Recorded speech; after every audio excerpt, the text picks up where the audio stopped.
live stream obviously is going at the same time, which we're going to try and coordinate to. We've still got a few paying guests to return up. I'm sure they'll come in a second. Please ask questions, make it interactive. We've got quite a few people on the live stream. I know this is probably the weirdest presentation that you've ever been to, but this is the normal for at least a month once we get out of lockdown in June. Are we ready? Am I on the live stream? I am. Okay. Go on then, count me in and then we'll go live. 5, 4, 3.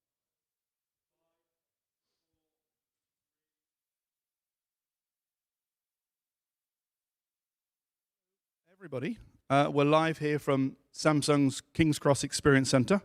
For those of you watching at home, we hope to keep you entertained for the next couple of hours.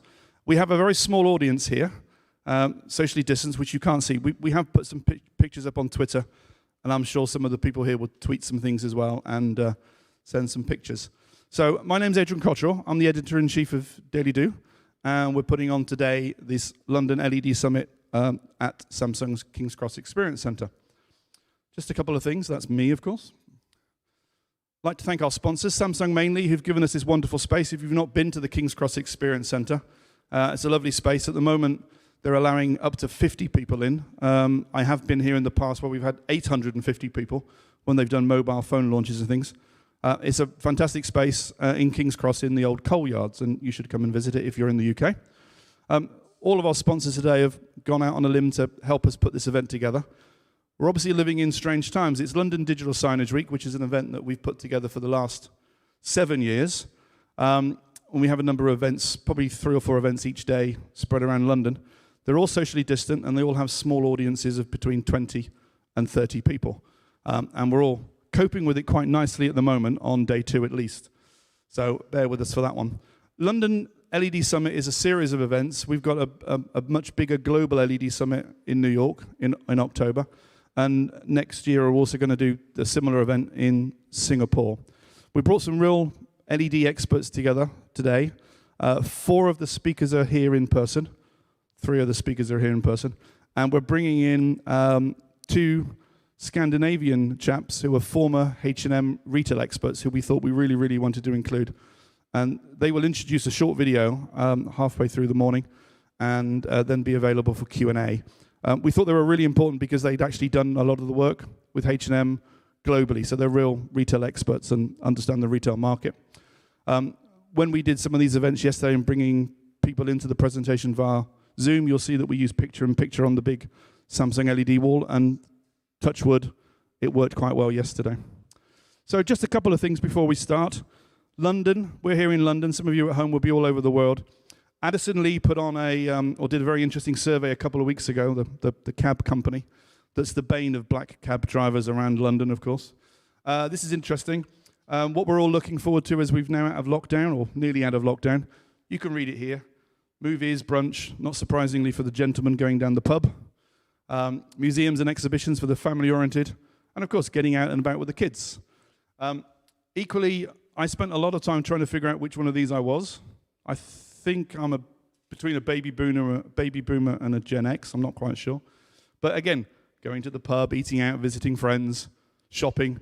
We had some very good presentations yesterday here at Samsung, where we had some retail experts in as well.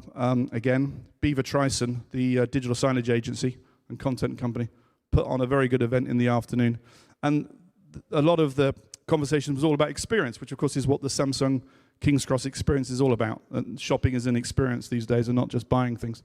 So shopping is big, cinema, brunch, days out with the kids, etc. And of course, there's always things that we're going to not look forward to. And I don't know how our presenters who are coming in virtually today will be dressed. We did have some interesting modes of attire yesterday for those who are coming in on Zoom. I'm sure 2 of the presenters were in their pajamas. I'm convinced they were in their pajamas. I had to actually ask one of the presenters to stand up to prove to us that he actually was wearing something on his bottom half of his body. But these are the things we're not looking forward to. Dressing smartly, of course, perhaps. We may have all put a little bit of pounds on. I'll speak for myself anyway. I won't speak for the other presenters. Queuing, commuting, and the tube, the tubby. It's been pretty empty if you've been using it in the last couple of weeks in London, which is nice, I guess, at the moment. So, okay, we're going to crack on. If you're watching from home again, I have to keep referring back to the online audience. We're going to speed through at least my bit. So Bob will be on very shortly, hopefully ahead of time. We'll have a short comfort break in the middle of the day. That's just really for us to go and have a comfort break. And for those of you at home, you can get up at any time you like, of course, to get a cup of coffee or watch the news or play with the kids or go and put the washing out. So the morning is in two halves, up until our first break. So Bob Cronman will open the presentation in a few minutes. Jenny Hicks, the head of technology at Midwich Corporation. Just to say, for those of you in the UK, Midwich have got 2 digital signage open days at Innovation House, which is their new showroom.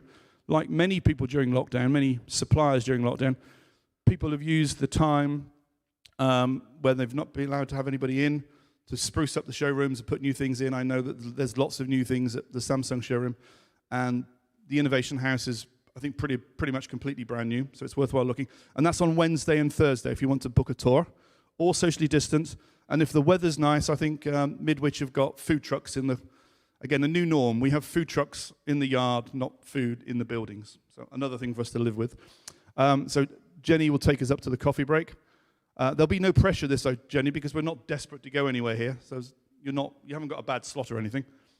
And then after our little break, we've got the 2 boys from Scandinavia. You do need to watch this if you're at home. This is fun. You know what Scandinavian people are like. It's all IKEA and H&M and madness. They put a little video together for us, so we're not too bored watching what they're doing. But they're going to introduce it live, and they'll be available for Q&A as well. And then to finish the day, poor old Dan, I'm looking at here, nobody else at home can see him, from YCD Multimedia, is going to talk about reimagining retail, a theme that we've had in a couple of presentations now. So I'm going to hand it over to Bob. He's going to walk down some steps very carefully. So again, at home, we have these bleachers, which normally hold about 25 people each. They're currently holding 4 people because of social distancing. We don't want anybody to trip and fall. You don't need this. Well, this is Bob Cronman, for those at home and everybody in the audience. I will leave you with him. Thank you. Thank you, Bob.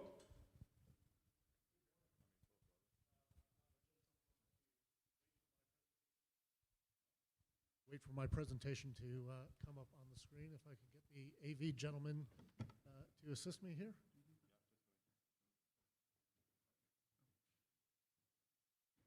It's nice to be in person, I must say, here. It's the first time I've seen this many people in a room in 14 months. And I'm really looking forward to sharing the morning with you. So my presentation is about opportunities and challenges for the LED industry. I'm just going to get my notes up here. Yeah. So I'm Bob Cronman. I appreciate your taking the time to join me today at the LED Summit. I'd like to thank everybody who's made it here today and everybody who's online.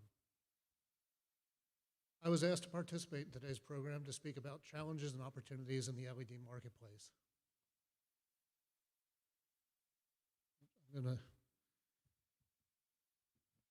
To get prepared, I've been doing some research and making calls to friends and colleagues and competitors in the industry. What I've heard clearly is that the industry has become not only more competitive during the pandemic, but that there's greater potential for bigger and better displays to be delivered around the world.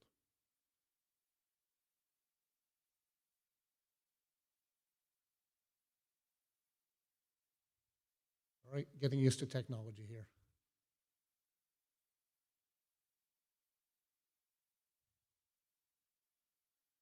The pandemic has obviously changed many things, but LED and display technologies have continued to develop and to sell, even while we've been in lockdown.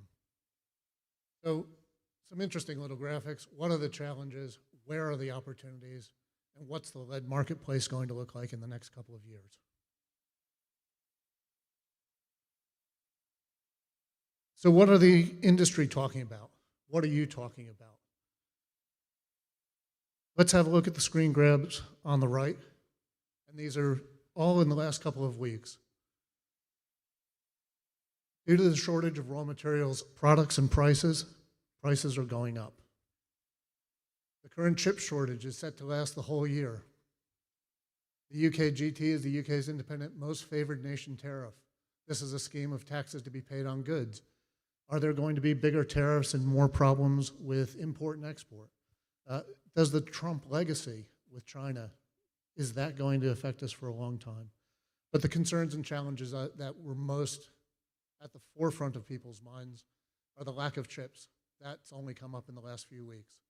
Steel prices have also come up, but lack of chips is a real focus for our industry. Trade wars and tariffs will increase prices by 25%. Those are the two top-of-the-line things that people were most concerned about. But what happens if the pandemic continues? What's going to come up? That's going to be a frequent observation. MicroLED and miniLED, and what's next LED? That was a good question. We've got MicroLED, miniLED, flip chip, COB, GOB. We've got all different kinds of new technologies. Some of them are the same technology, just in different packaging. And surprisingly, one of the questions that came up was, what do we do with old screens? We're in the second and third generation of LED now, and old screens are having to be recycled or disposed of. And a few people I've spoken to were wondering, what do we do with the old product? Does it go into a skip? Can we recycle it? What are our responsibilities under the global regulations for being green? But just to assure you and encourage you, a report from OMIDA's LED Video Displays Intelligence Services reported that in 2019, the LED display market increased by about 34%. I haven't seen the report for 2020 yet, but I do believe it's showing resilience in the market throughout the global crisis, especially for companies that have been lucky enough to trade throughout the year. So I needed to put things into perspective. I scanned my notes from recent meetings and calls. I filtered them for topical words, and some of you may have seen this I posted it on LinkedIn last week. And it's my word cloud. It's LED challenges and opportunities. Some of you might see that the biggest letters are LED. Then we've got pixel, and we've got quality. Those are all things that came up in every single conversation. Maintenance, training, shipping, race to the bottom came up. That was talking about pricing. All concerns that people have raised. Resolution and reliability also came up with viewing angle and brightness. Resolution, viewing angle, brightness, all of those people are looking at what is next. How do we use the technology? Where do we use the technology? miniLED, MicroLED, and quantum dots, of course. Quantum dots being, is it the next generation or is there something beyond it? Are these the technologies for now, or are these the technologies that will dominate the industry for the next 10 years? Every word and sentence on the screen is important. And that's when the challenges and opportunities come into focus. But I need to set the stage and give you some context. In 1907, experiments at Marconi Labs here in England produced a yellow light when a current was passed through silicon carbide.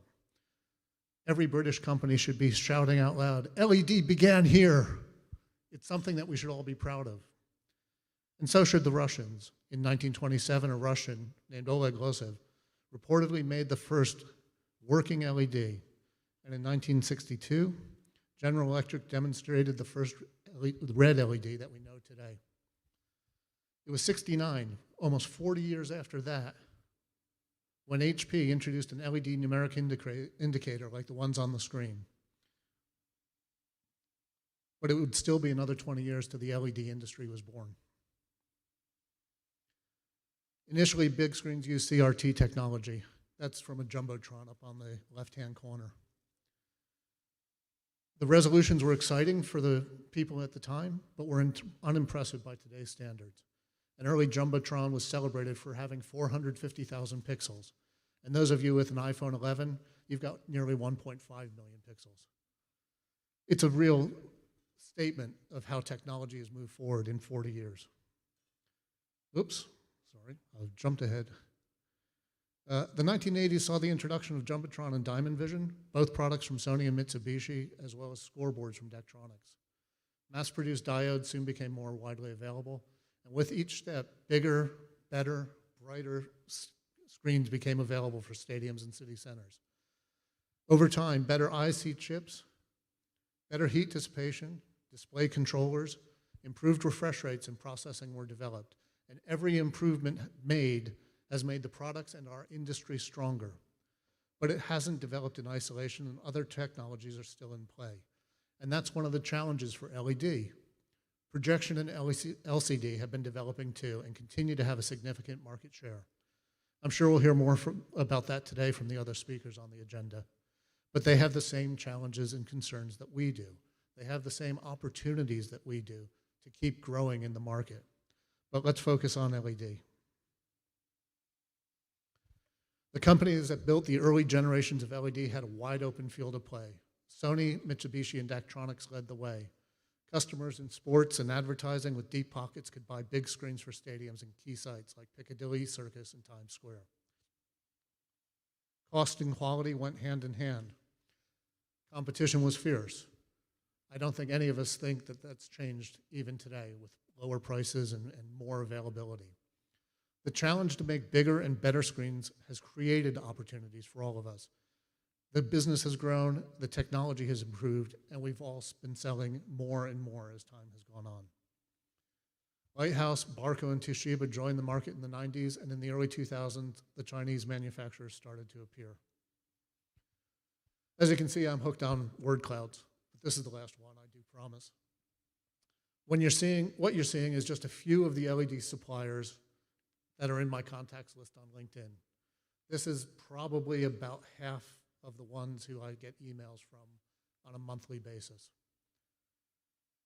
I've read reports that there are more than 400 factories currently operating and possibly up to 1,000 generating and building LED for lighting, video, and the display market in China alone.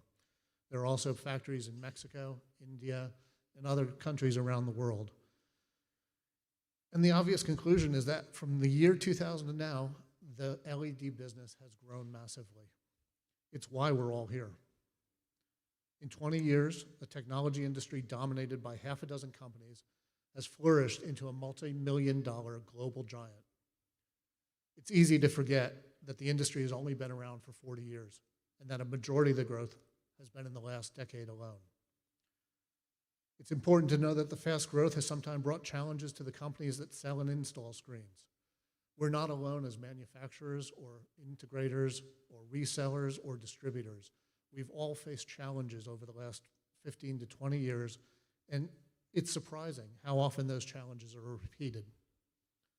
As an example, I can recall personally a LED screen supplied with cabinets from almost a startup factory, and they were all linked together, all the cabinets, big gray boxes with 16 mil LEDs on the front. They were all daisy-chained for power. The factory made a mistake and put the plugs and sockets in the wrong way. And what we had were electrically live plugs with the hot pins sticking out. Anyone who accidentally touched the pins would get one hell of a shock, and it was illegal. It had to be fixed. And I discovered this because I was the first one to touch a hot pin. It was quite a shock. But the 400 new connectors for the cabinets, a week's work for a couple of technicians, and we were able to put it all right. The cost and time and money was a lesson for everyone involved and an opportunity to improve things. Hopefully we don't have those kinds of incidents again, but it is a challenge to make sure that it doesn't happen. It's an opportunity to do better. The opportunity spotted in the 2000s by some innovative companies in the West, throughout the US, North America, Europe, was to be innovative and to have their own brand screens made for the market. Offering warranties, installations, and services supported in the local market made sense, and it was important to customers who could now start to afford LED. Those companies took a risk. These are some of the old, some of the new, some of the companies that have really made a mark in the LED industry over the last 10 years. They faced a challenge by treating it as an opportunity. Many of those companies led the way to quality control and LED manufacturing.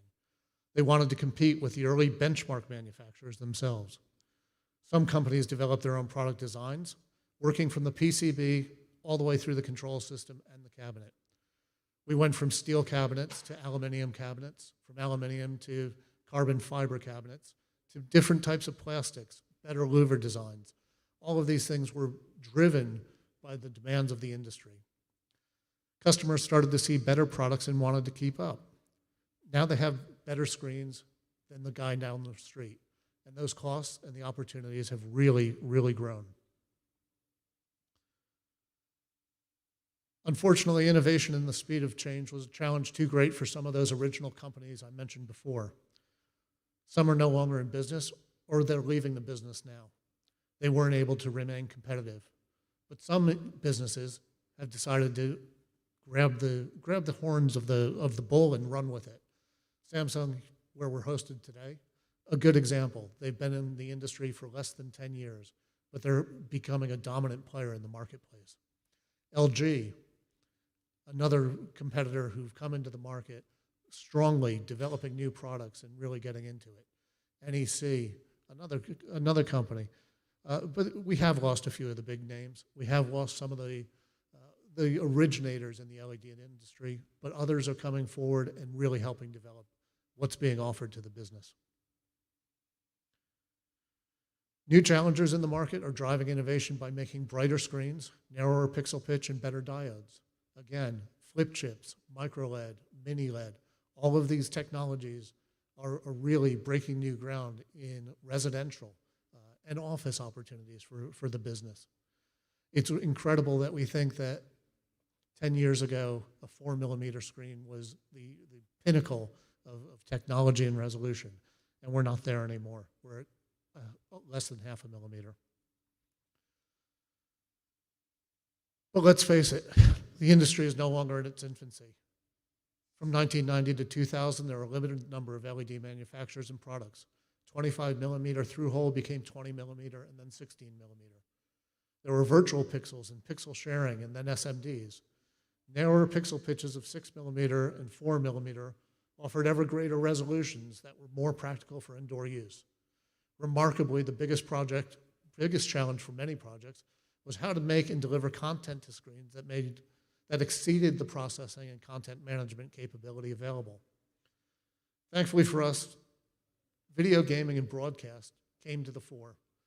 They were able to develop better chips, better graphics cards, better capabilities to deliver massive resolutions that we're all looking at using today. When I started, 1024 by 768 was HD. It was incredible.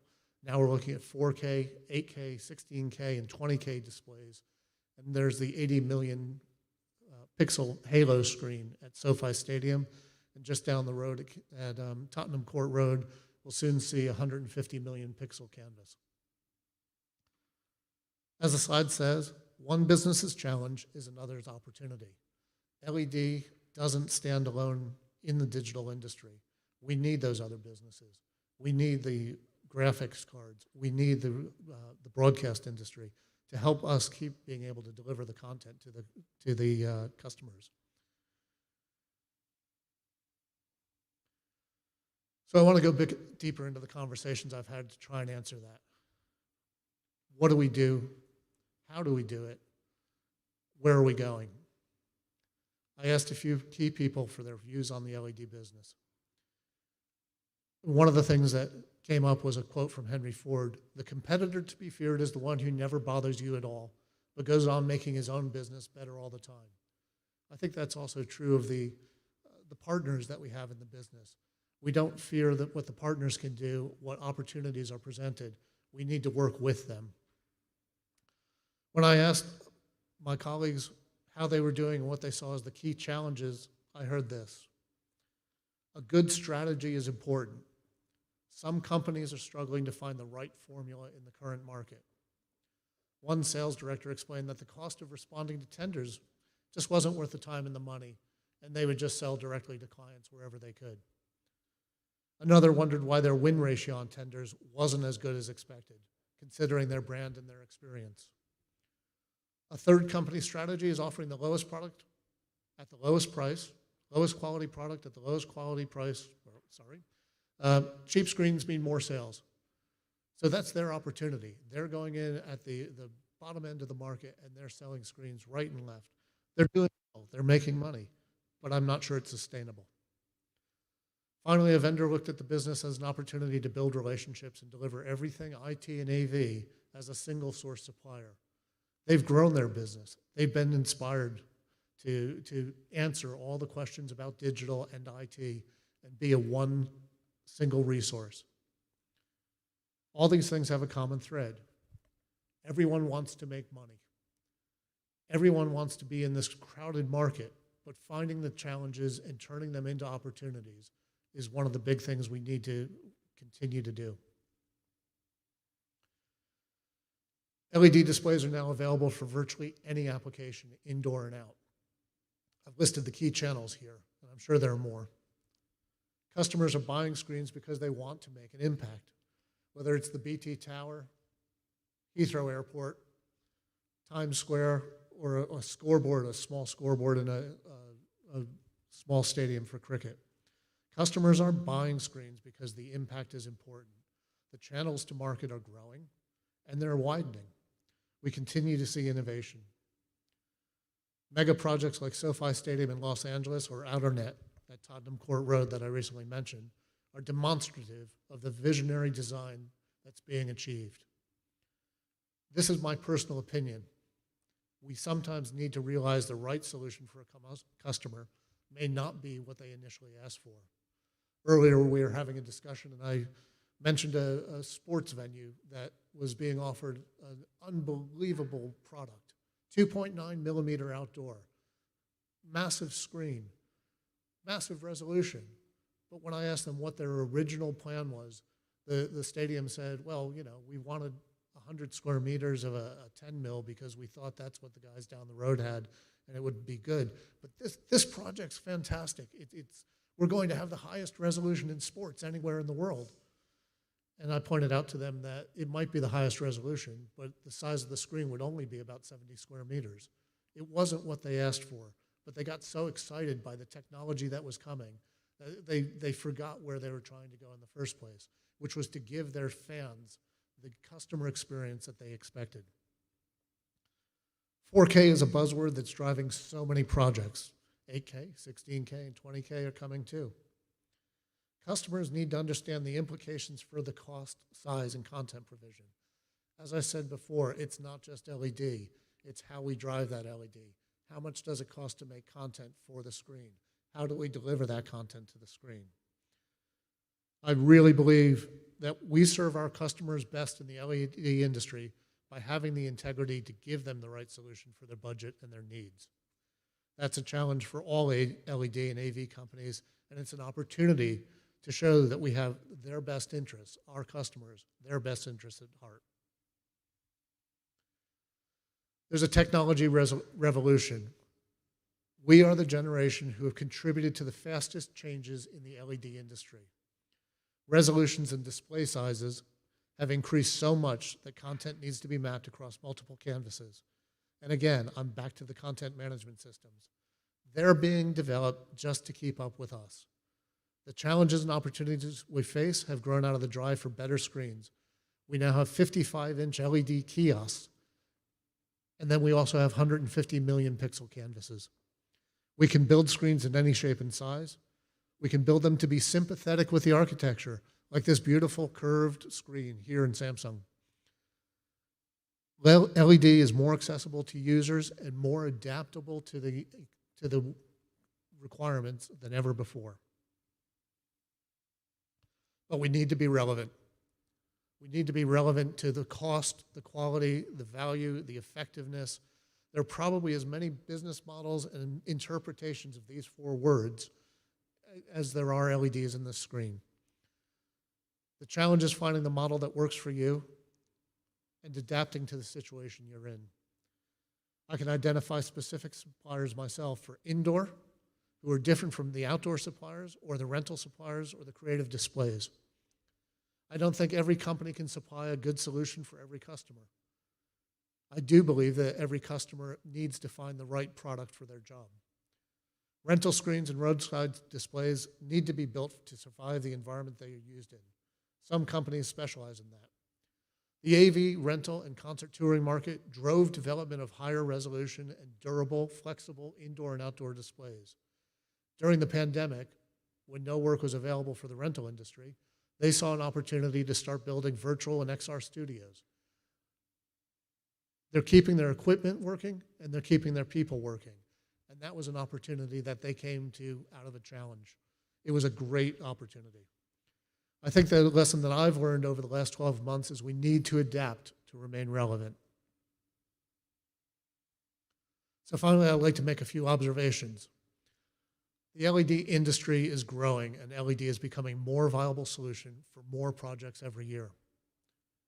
Competition is more intense, especially on price, especially on quality, and especially as the difference between the price and the quality of the products lessens between what's coming out of different factories. Installation costs and understanding the cost of ownership are value propositions that our customers are now assessing in a very competitive environment.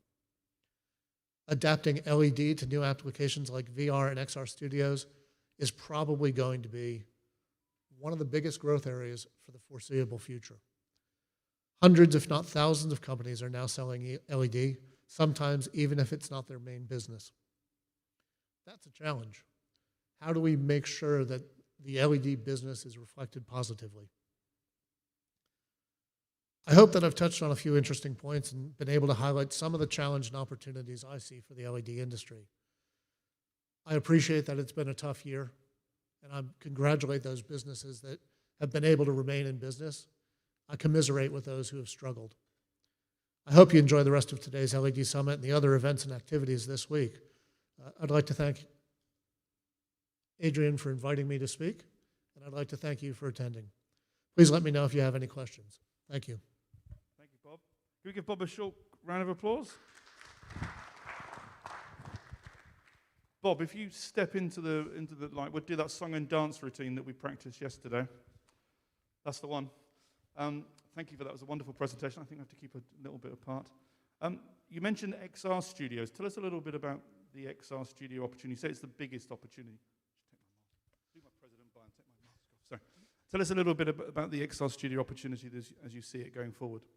I think the XR Studio is being driven, the Mandalorian, the Disney studios, the filming that's been done has inspired a lot of people to create a studio space, first with green screen, so LED being the green screen, and then with XR. So the ability to generate content and generate environments for people to use for filming.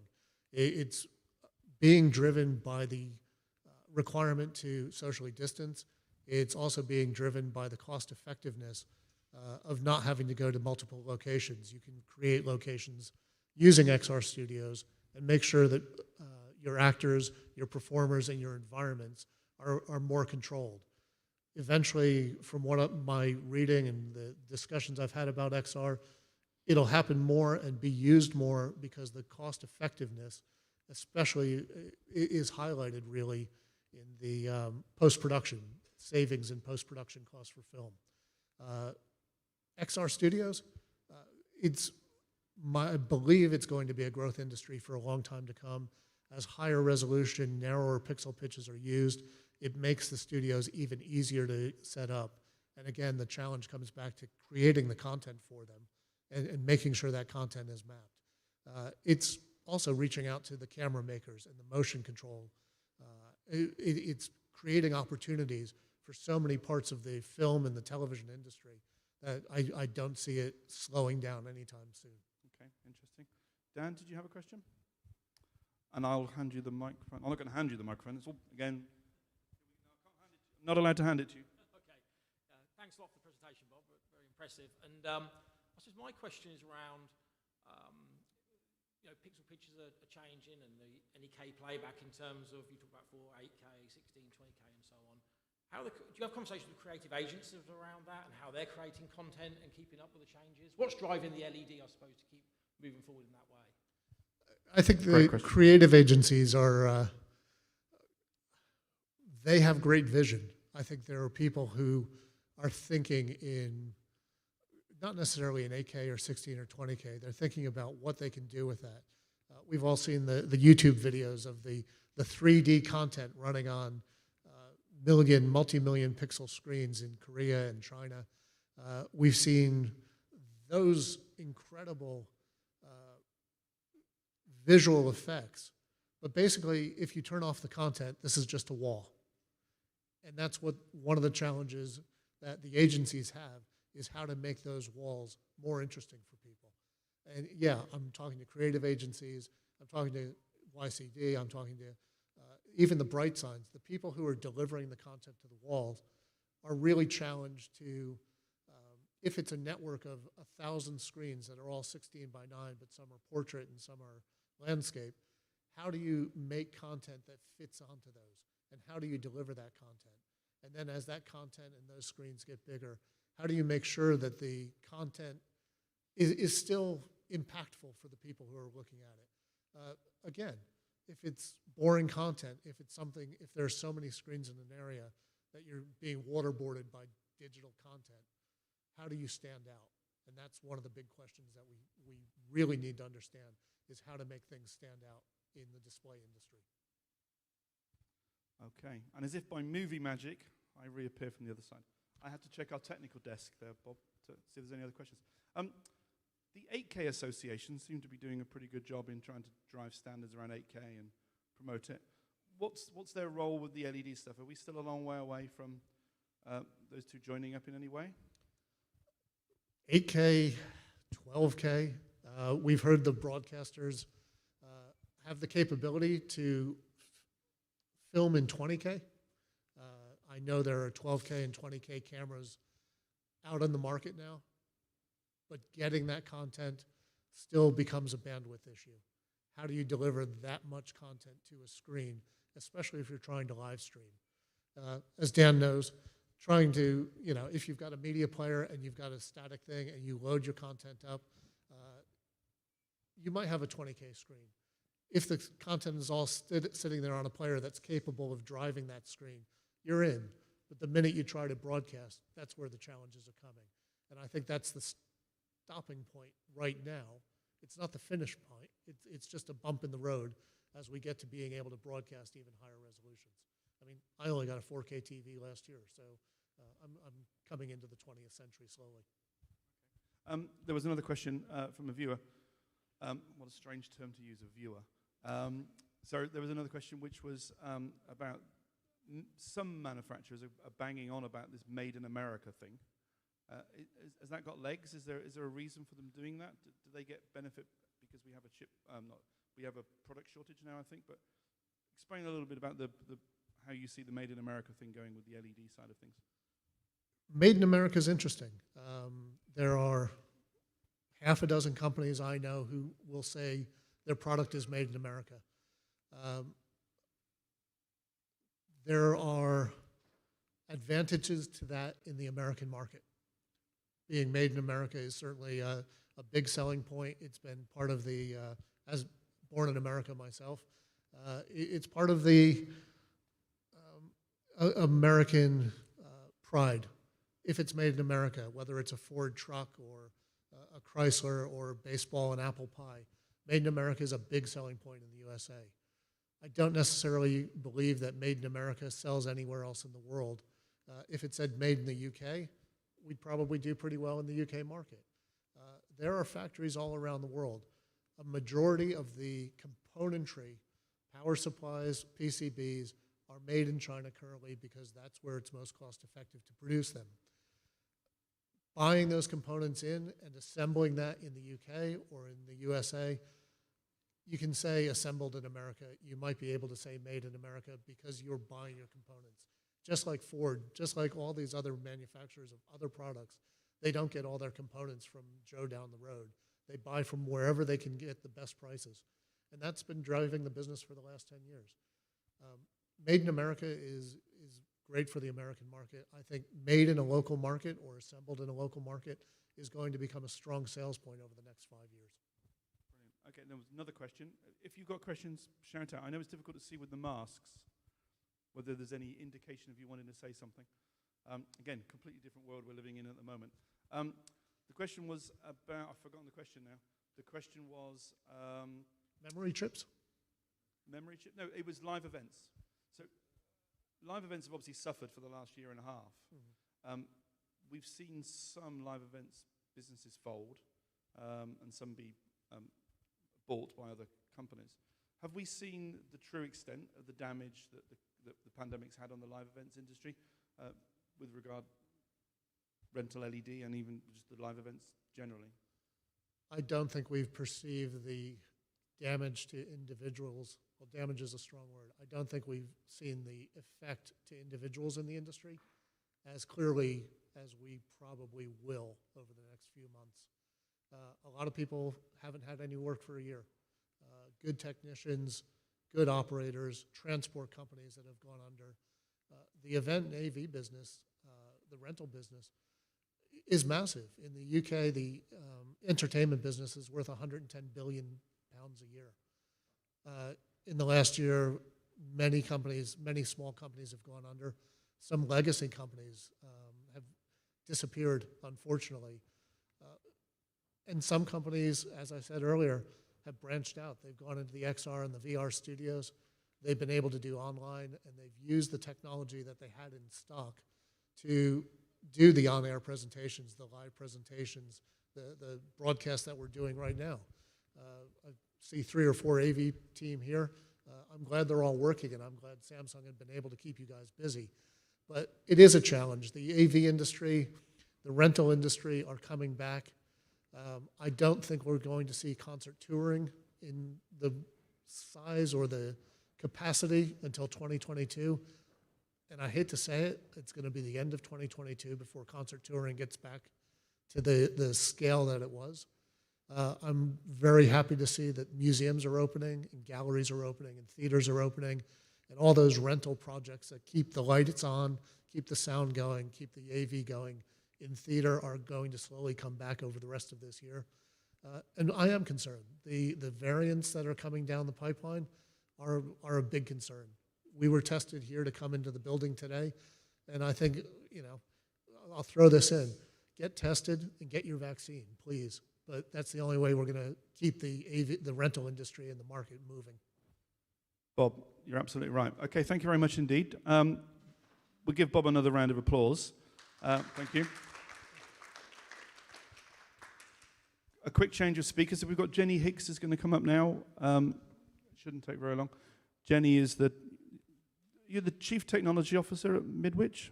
That's a promotion. Yeah, I know. Your boss told me to give you a promotion, by the way. That would be wonderful. Head of Technology. Oh, Head of Technology. Well, Head of Technology, Chief Technology Officer, same thing.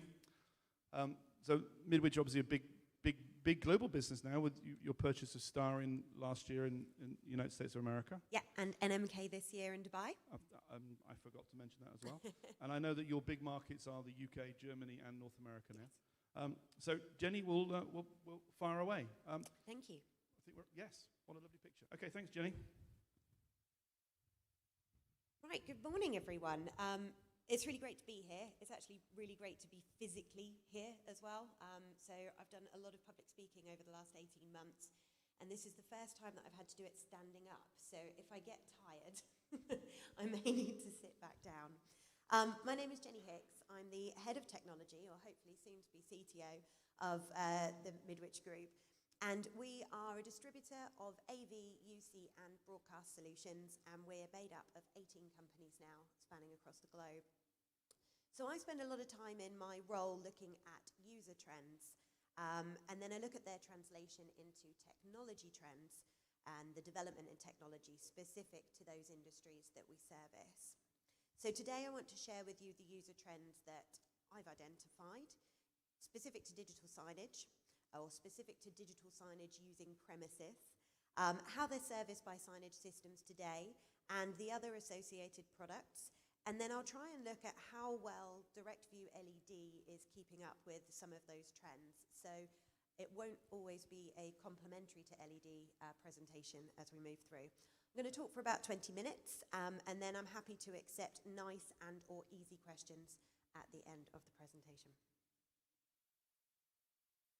So let's start by looking at how digital strategies of the signage estates may have changed as we're emerging from the pandemic.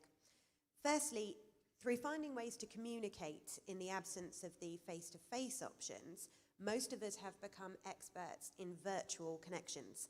And we now expect those connections to be authentic and to be personal wherever and whenever they are happening. Outside of essential goods, we've also pretty much all shopped virtually for the best part of the last 18 months.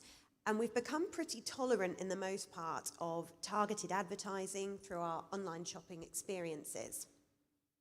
For the signage viewer, it's now expected that digital media will interact with us, and that when we find ourselves looking for assistance, that we might now actually expect a live expert, or personalised information and personalised advertising.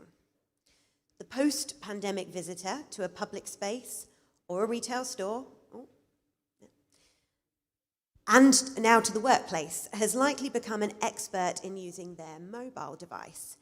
And in many cases, when the restrictions have eased, we've been using those mobile devices to check in, we've been using them to order from or view a menu, and click and collect, maybe even receive a receipt. These visitors are now more patient with technology, more comfortable engaging with and touching devices, and triggering content using their own devices. Finally, I think we're probably still quite some time away from visitors to public spaces being there through impulse. You only have to look at London today. There's going to be a period now where the public prefer to make an informed choice about when and where to shop or when and where to visit. And this is much the same as the choice that most of our employers are looking to offer their employees during this transition period. So these decisions on when and where we go out might be made based on occupancy, footfall, busy periods, local health concerns and outbreaks, and the timing of other local events. We, the public, are now tolerant of booking ahead, and that makes the majority of our signage audience visitors with time, who are there for the experience and hopefully less rushed. So how does this translate into technology trends? Well, the term connected experience in retail previously referred to uniformity between the experience in-store and the experience online. It now feels like that term is still in use, but it's shifting towards a human connection to the digital that is used in-store. And our new connected experience becomes about authentic connections, a recognition of self in content, connected surfaces or interactivity with media, immersive settings, and experiential design. So we'll start with interactivity. Now, for most of us, when we hear the term interactive, we think of a touch screen. Kiosks are pretty familiar to all of us, particularly those of us who enjoy a McDonald's or a KFC. And in a number of stores for clothing and fashion, particularly in beauty products, we've seen a lot of touch kiosks to browse catalogues or product selection. Now, this hasn't to date been ideal for direct view LED. Touch there would be achieved through a third-party frame, a mesh, or an overlay. And where in most cases pixel pitch means that the resolution would be compromised because the display surface needs to be smaller, as of course we can only reach to touch within a certain radius of ourselves. So in the most, direct view LED hasn't been considered for these styles of interactivity. But outside of retail, innovation in interaction has really accelerated, particularly in museum, leisure, and themed attraction. Non-touch interactivity has been rife for some time. Some store of the future installs in retail have also embraced different ways to interact. Most of them shifted towards lift and learn interactivity or gesture-controlled solutions. As a distributor, we saw a dramatic increase in the interest in pickup sensors, buttons, triggered LED lighting solutions, and people detection. Now, this has been driven by two initiatives, and the first is to be different, to be new and engaging, and that was happening before the pandemic began. But the second has really come in the midst of the pandemic, as we saw a big growing concern around touching communal devices. So for LED, some of these solutions can still be difficult to achieve for the same size and resolution reasons that make LED less applicable to touch. However, Where a larger display canvas is appropriate, lift and trigger of content using pickup sensors, which will detect when a product leaves its surface. These, along with accessible buttons and people detection, can make an interactive and personalized experience that draws better engagement to your LED canvas. And the final fast emerging trend that's definitely been driven by the pandemic is interactive signage through the use of own devices. Now, this lends itself to all display technology, and for me, this would be the logical choice for LED. Most of us can now scan a QR code with ease and reach a sign-in page or an access menu. Where this becomes more impressive is using solutions which then mirror the control of the touch GUI on your own device. Now, this isn't something that retail estates or public spaces thought that the public would have been open to previously. It was always considered a little too much, there won't be enough engagement. But haven't we all become experts in doing things like this, in using our own devices to control others? Again, as I say, we're tolerant of this style of interaction because we do it in our homes. Many of us now control our AV in our homes, our lighting in our homes, all through an application. But actually, with most of these installations, it's browser-based. So you're skipping the part where you might need to download an app to be able to control it. And to conclude our look at interactivity as a signage trend for LED to keep up with, we can answer that yes, it can, because the options for interactivity are now vast, and actually the simplest option, through bring your own device, has now become acceptable by the viewers and a tolerated way to engage. So I'm about to move on to targeted advertising, AI and analytics from signage, but first I want to steal something from an associate who works at BrightSign. We were having a discussion a couple of weeks ago and discussing the increase in signage and how it's being used in a corporate environment. And I was looking at retailers and talking about a lot of the queue management systems that we've seen presented to us, some of the facial count systems or mobile device count systems, and how we could get the message across to the public spaces and retail estates that these solutions can still deliver value post-pandemic and once these restrictions have eased. And they shot me down actually and said, no, you've missed it. The customers don't think like that anymore. It's no longer about ROI, it's about ROA. Now, return on application is your usage, is your engagement, is the success of the signage and the draw into your facility. And it does feel like a lot of our end customers are starting to consider the ROA equally as important or more important than the direct correlation between installation of a new system and increased revenue. So, what can these solutions continue to deliver when we no longer need them to keep us safe? And the answer is intelligence through data, and informed design and informed content decisions. So if we can measure footfall and heat spots, we can see how visitors have moved around our space. We can detect those behavioral trends. We can redesign our layouts accordingly. If we can detect the gender, the age, emotion of a viewer, we can tailor the media that they are presented with, and we can do that in real time. If we can track the number of viewers, the view or attention time, the direction that they came from, and the gaze-through rate, we can then maneuver our signage displays to the optimum position. We can discard content and campaigns that were less effective and understand what our storefront, or what content at our storefront, increased and decreased the numbers that came through the door versus those that viewed it and walked on or failed to notice at all. So is this technology separate from the signage? No. It doesn't affect the LED canvases though, right? Well, here's one. I hope you heard it here first. Perhaps not now, but why couldn't it be built in? I'm not sure if any of you will have seen the Netflix film, The Circle with Tom Hanks. In it, a large tech giant and social media giant releases a very small wireless connected and data collecting camera. Now, they use it to spy on the world, locate criminals, and they use the data to control the population. So it's not a great example of what to do with this tech.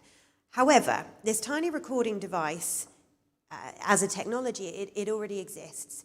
And the smallest I've seen is the exposed lens to be as small as an audio jack. Now, if that got smaller, which it inevitably will be able to do so, I wonder if you could think about SMD technology LED. And then on a wider pixel pitch, how a tiny camera could potentially be concealed without affecting the viewed image. What if the future of your storefront window displays is a direct view LED canvas? Let's say for argument's sake it's 3 meters in width, and 3 of the tiles include one of those cameras capturing those analytics at the ideal capture height and eyeline viewing point. Providing that engagement, that walk past, that walk-in analysis to guide the retailer or premises management on smarter and effective content choices and campaigns. I haven't seen it, it doesn't exist. I'm not, well, I don't think it exists. I'm not releasing some roadmap that I'm not supposed to. And I don't even know if it's possible without disrupting the image. But there's some food for thought on how LED could start to embrace some of the associated technologies and interactivity and analysis that the market is looking for. So I'm moving on to immersive spaces. And again, much like with interactivity and touchscreens, the term immersive in most of us conjures images of LED cubes, virtual reality headsets, and projection-mapped domes. Now, that surrounded aquarium style lent itself to LED as a technology choice really, really well. Blended projection would also sit in here as the 2 ideal ways to achieve a seamless image. But what happens when every store, every atrium, museum, or university foyer takes the same approach? We start to lose brand identity, the experience becomes common, and it loses its magic. So more recently, we've seen a more joined-up approach between technology design and architectural design to create experiences where the technology blends into the architecture. And the result of this is a mixed array of technology to give texture to the digital elements of the space. And this video of the VW store at the Bullring in Birmingham, which is designed by D&P, is a really great example of how that multi-technology can create true AV magic. So where are we seeing alternative display technologies leap ahead of direct view LED? And the most common answer would be resolution. I've actually looked at Midwich's business across both consumer use products and commercial use products to identify where the 4K takeover happened or began, where that tipping point was in the 4K FHD race. And despite the disruption of the pandemic, it was very clear that actually long before 4K became the standard for both parts of the market, and for us it happened at the end of 2018. It's remained the lead choice, but of course there are some other factors at play. There was a lot of demand driven by the consumer market, and for a long time, and even still today, we see a lot of 1080p content displayed on 4K displays. Now, we are miles ahead in terms of the development and capability of resolution, but what I look more closely at is user adoption, and we are now starting to see interest and further releases of 8K displays. But the same rumblings are there. There's not enough content, there's not enough 8K capture devices, signage players and the distribution hardware can't keep up. But actually, there are a couple of markets where this is really relevant. Jewelry advertising, food advertising looks great in 8K. It makes a real visible and impactful improvement. As you can see on this slide though, for LED, this evolution of resolution is where the technology requires a bit more time to catch up. SMD LED displays have their pixels packaged and soldered to the surface. This technology can be difficult to scale to smaller sizes. There are 2 obstacles that need to be overcome for SMD to remain the lead or mass choice for LED technology. And the first is the limited capabilities of anti-collision lamps, and the second is that it simply can't keep up with the rapid evolution of resolution. So for example, at a pixel pitch of 1.2 mil, an LED wall would typically need to be nearly 5 meters wide to achieve a 4K resolution. My desktop monitor at home does this at 32 inch. But LED has already seen its own revolution in display technology, and that's with MicroLED entering the market and offering us a new form of direct view display technology. MicroLED offers all the benefits of OLED, and traditional LCD. With added advantages and with microLED technology comes narrower pixel pitches, achieving those higher resolutions at smaller sizes. Again, as shown on the slide, 4K is then achievable at a 0.8mm pixel pitch at the same size as 2K res in the 1.6. So like OLED, microLED is a self-emissive technology. Each individual pixel is its own light source and can be turned off fully, generating those true black tones. Unlike OLED, microLED doesn't suffer from permanent burn-in, and this is because of the organic compound that's used to make up those pixels. There are several advantages to microLED, including that microLED displays are thinner. OLED displays feature cover glass, circular polarizer, transport encapsulation, and a back plane for the OLED, whereas microLED displays don't have the polarizing or the encapsulation layers. And by removing these two layers in the manufacturing, it not only improves the display by making it thinner, it also makes it greener. MicroLED promises us a truly colorful future. The color wavelengths on a microLED are narrower than on other displays, resulting in a higher color purity.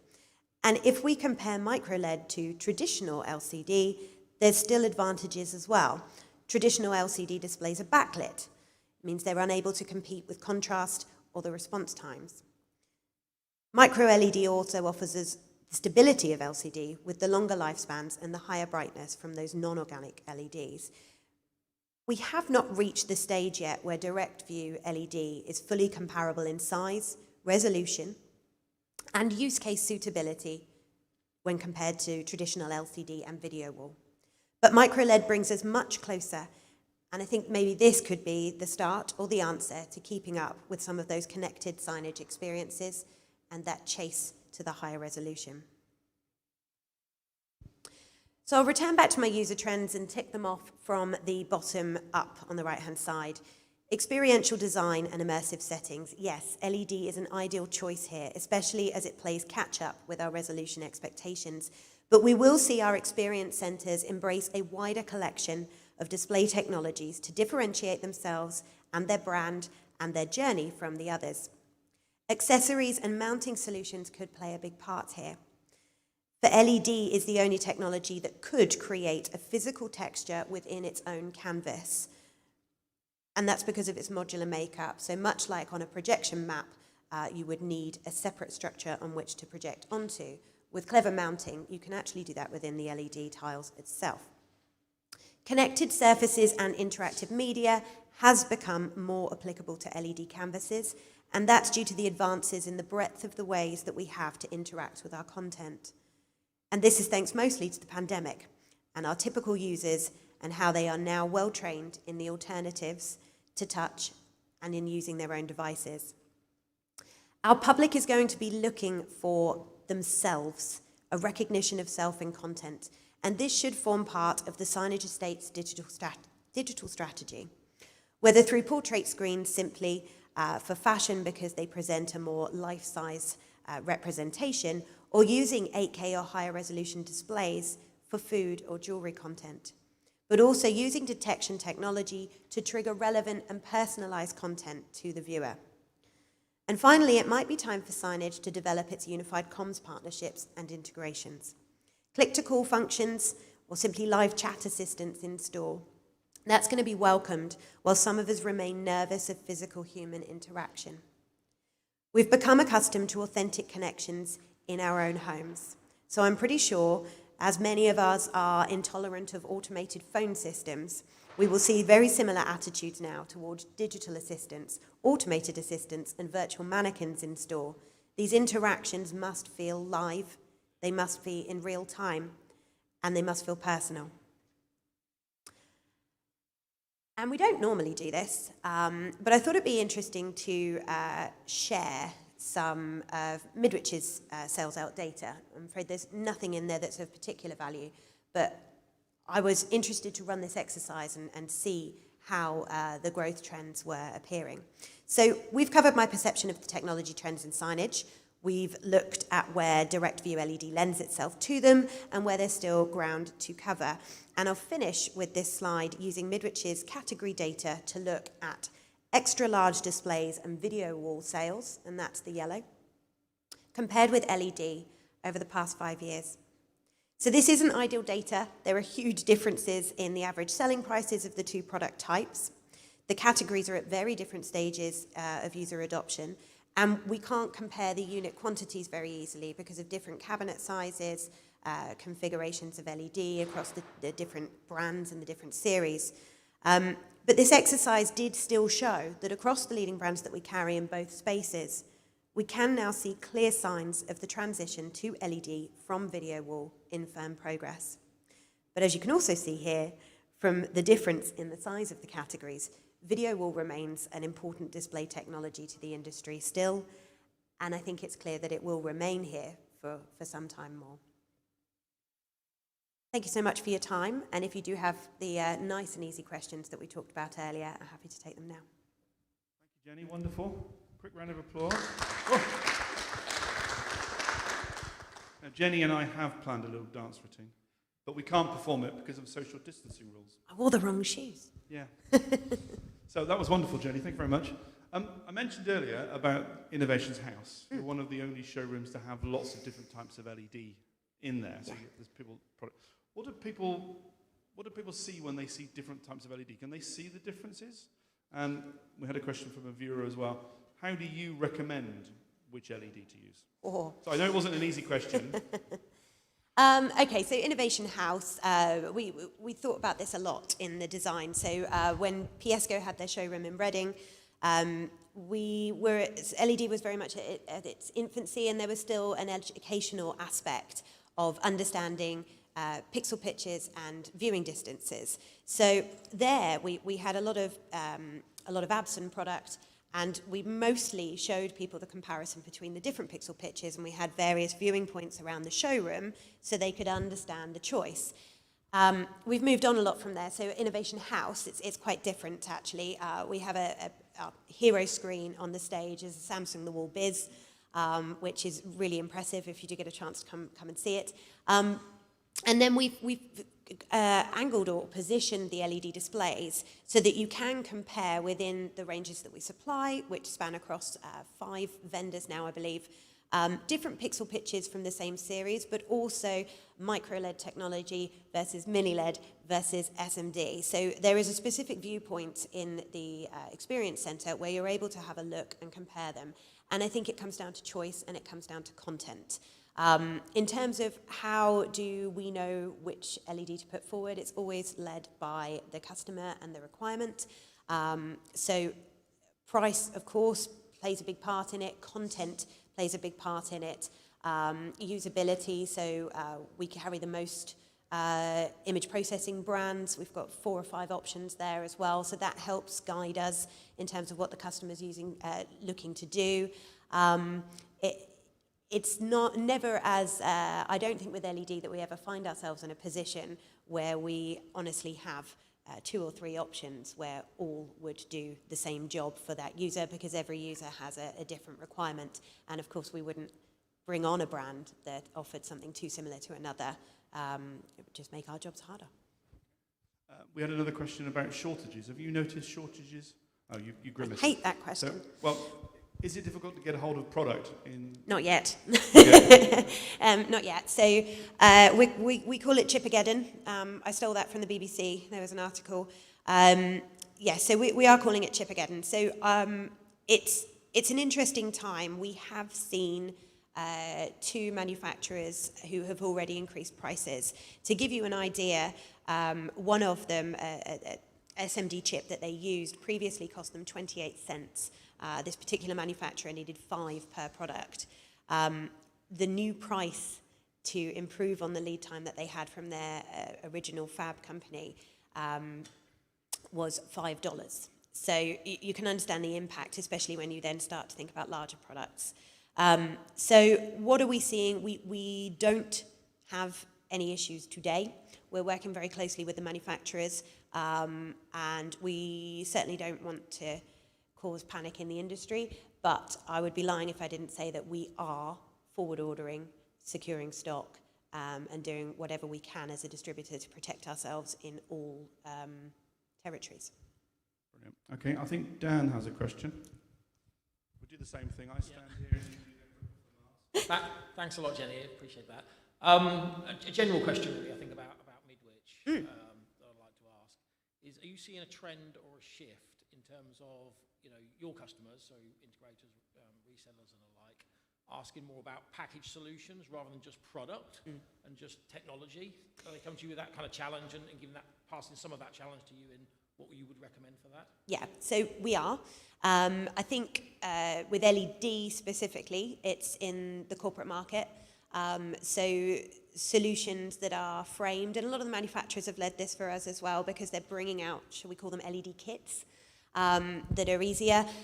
We're being asked a lot about packaging large boardroom solutions that include LED. Now, actually, the most interesting area that we've most recently been asked to try and package up is, shall we call it, an XR studio in a box. So with our sister company, Holden Limited, who are a broadcast specialist, together with the LED team and some of our technical vendors, that's something we can almost do. There's still a few elements that we would need to outsource from beyond the Midwich portfolio. But yes, we definitely are seeing that. I don't think it's about shifting any services or any of the workload over to distribution. I think it really is a buying trend from end users now in how they expect to be able to have some time and consider products. We're used to looking at options from catalogues and everything being all inclusive and so on. And a lot of our millennial and Gen X and Gen Z IT teams and facilities management now want to see comparison of solutions, and then it makes it much easier if the distributor is able to package those together. So the answer is yes. I'd say at the smaller end, a lot of it's actually been driven by the manufacturers, and we see that they team up as well. So you do quite often find that partnerships form between brands, whether those are actually built-in product or just a sort of bundle solution, and then that gets driven through us as well. So yes, we see the trend. Jenny, I've got a question. You mentioned personal interaction as being a key to progress, really, in the display industry. Do you see that as being an AI-driven personal interaction, or is it something else? I hope so. So,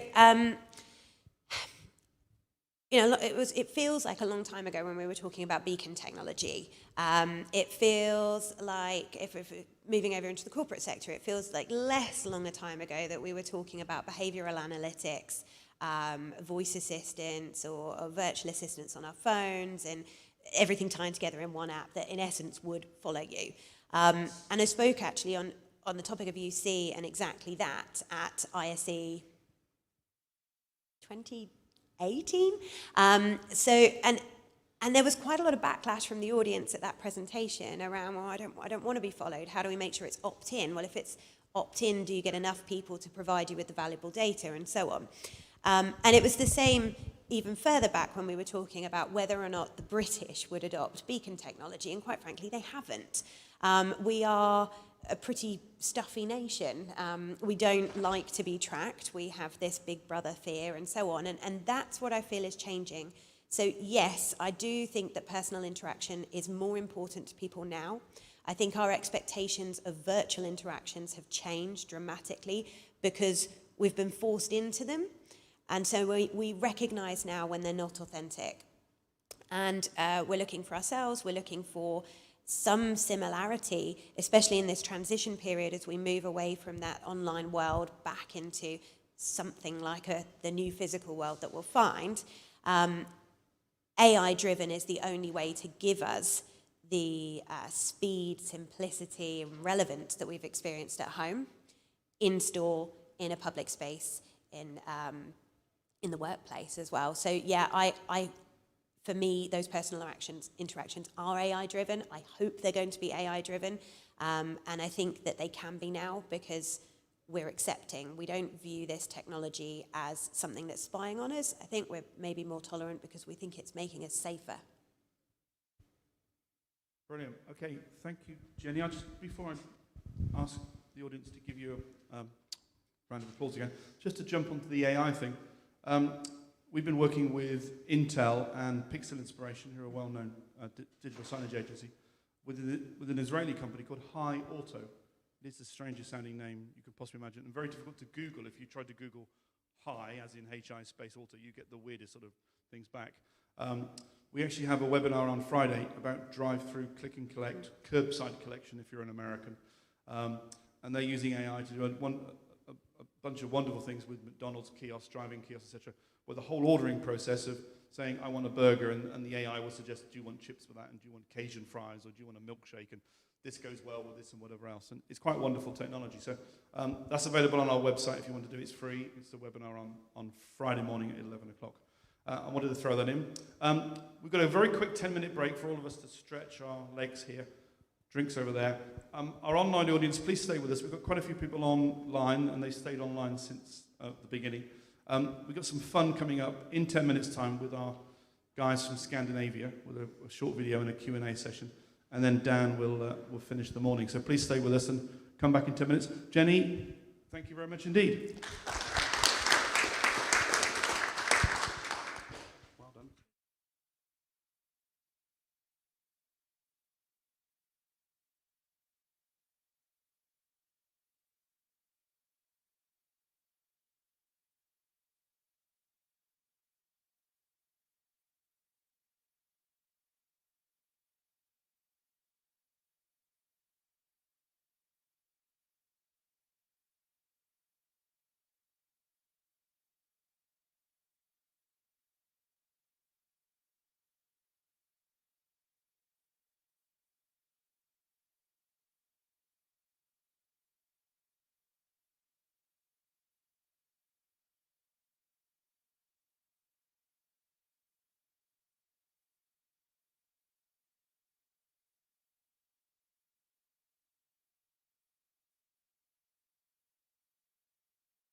I need a microphone though. But don't put me on.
Okay, good morning again. Thanks for that.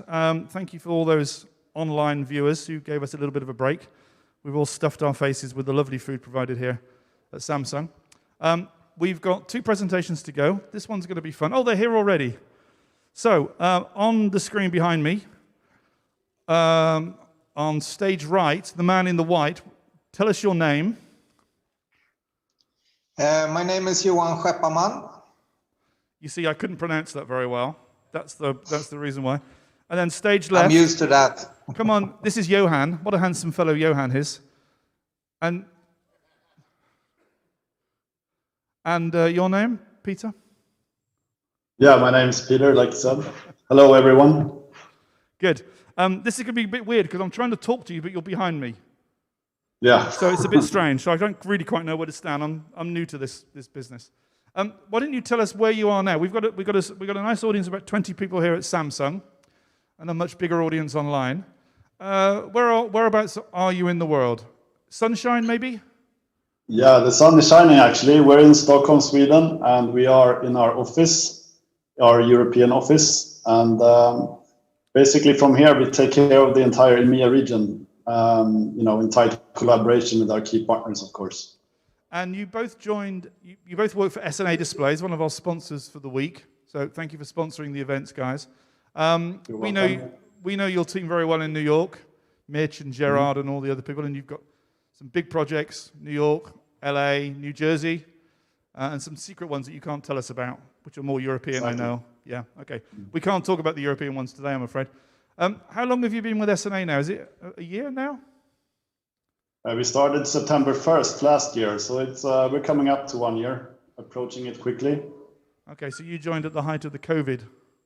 Yeah, exactly. Yeah. So we really wanted to have you here. I'll explain to the audience here, but not those at home, that we're really, really keen to have you. We know that you're both experts in the space. You were former H&M retail experts.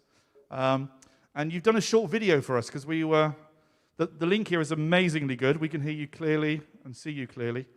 And do you want to just introduce the video very quickly, and then we'll run it, and then these guys will come back and answer the Q&A. That'll be a fun experience. There's some Q&A via Zoom, but do you want to just say a little bit about the video before we start it? Yeah, we have done a video for you guys since we couldn't be there live, unfortunately. And it's about evolving your space, make it both retail and for the office. And unfortunately, we struck a bit of bad luck late last week when our special effects guy was hospitalized, and we believe that's due to COVID-19. We haven't heard anything back from him, unfortunately, but we know he's okay, and that's always good to know. But we will release the video in its preferred format after this summit, and it will include lots of special effects and so on. And it's going to be better, basically. So I hope you guys want to take a look at that when it's done. Brilliant. Okay. Well, best regards to your special effects guy. Yeah, we're going to take you off screen now. You're going to watch this from afar on the live stream, of course. That's weird. You're going to watch yourselves on the live stream. we'll play the video and we'll bring you back in about 20 minutes then. Perfect. Pay attention to your own video because we're going to ask you questions. Yeah, sure. Okay, so we're going to roll the video now and I'll exit stage left.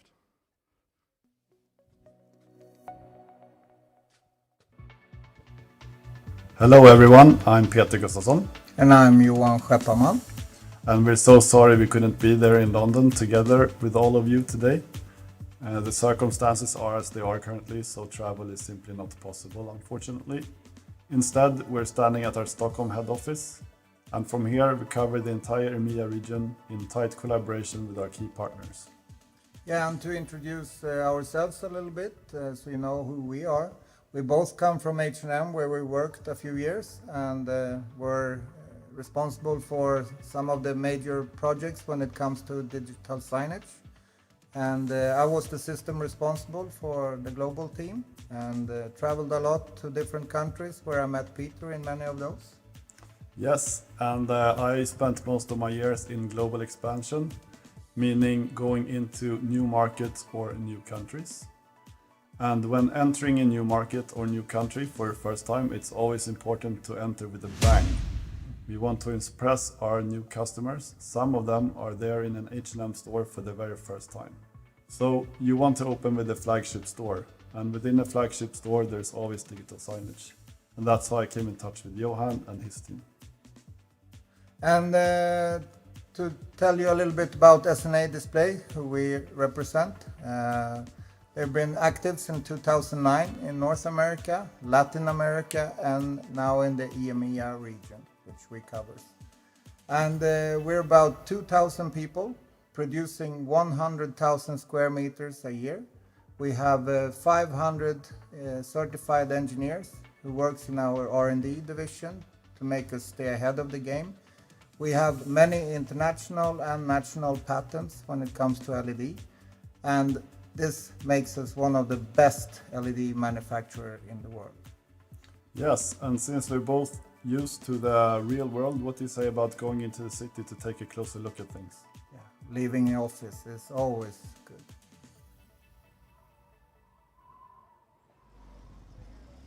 We're now standing in the city Stockholm center, and walking around any city center for that matter, you see digital signage being used both on the interior side and on the exterior side.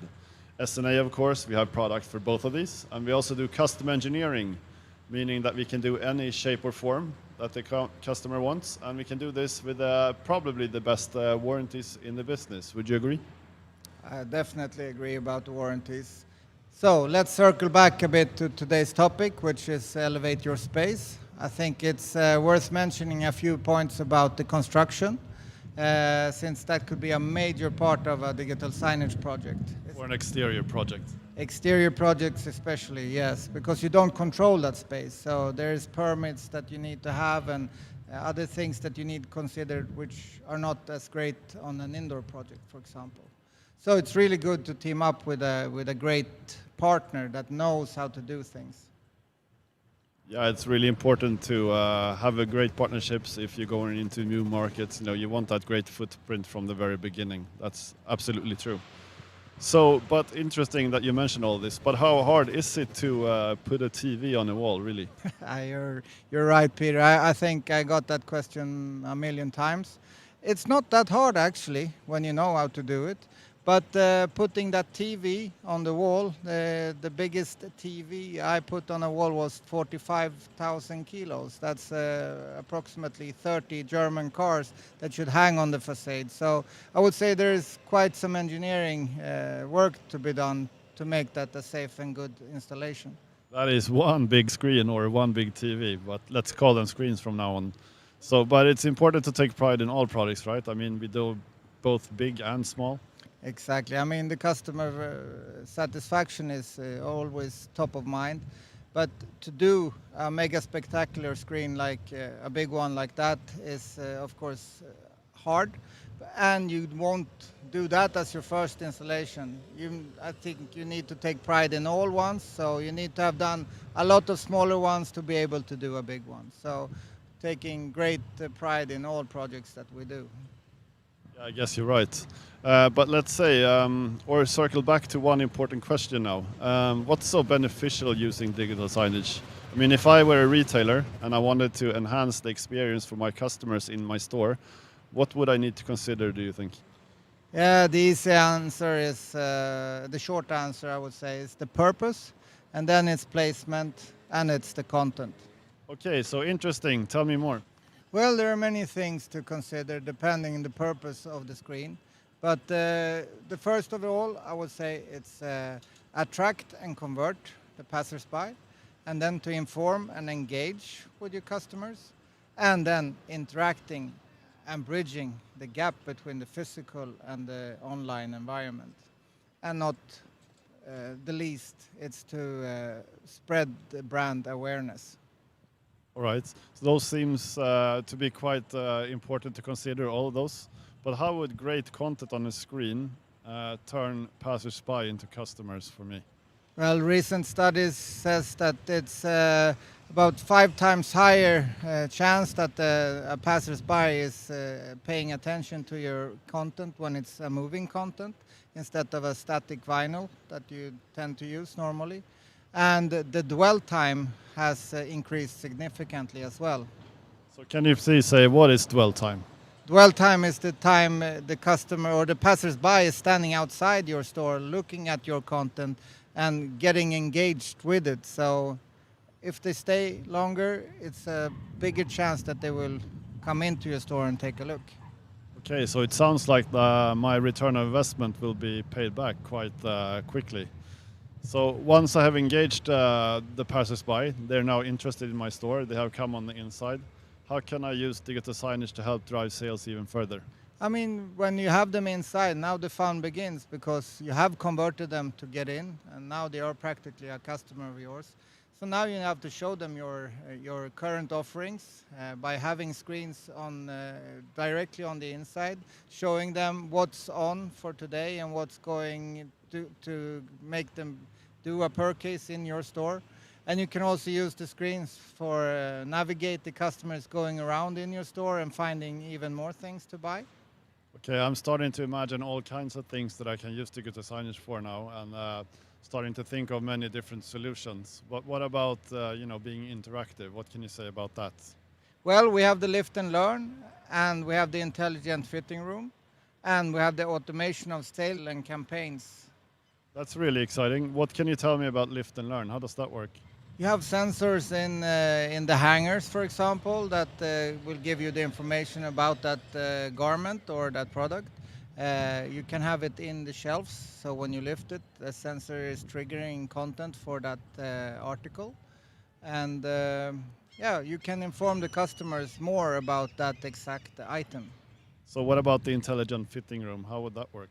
For example, you have the customers coming in and the RFID beacon feels that you have a pair of jeans in a large, and when the customer is fitting it on, they need another size, and you can inform them that they have it in stock in the store, or they can purchase it online, for example. And what about using AI for those automatic sales campaigns? You have all the inventory data of what's in your stock and so on.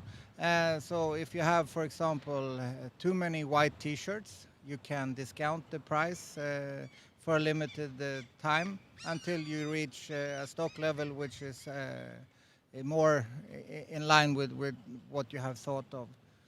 And also in this fitting room, you would see other garments that would fit with your trousers or the shirt that you have brought in, right? Yeah, exactly. I mean, you can trigger it on any given key, so to say. And what else can you do? I'm thinking QR codes and things. Yes, QR codes is an excellent example of how a customer can get a discount for a special product, or even give away a QR code to some other non-existing customer today to become a customer.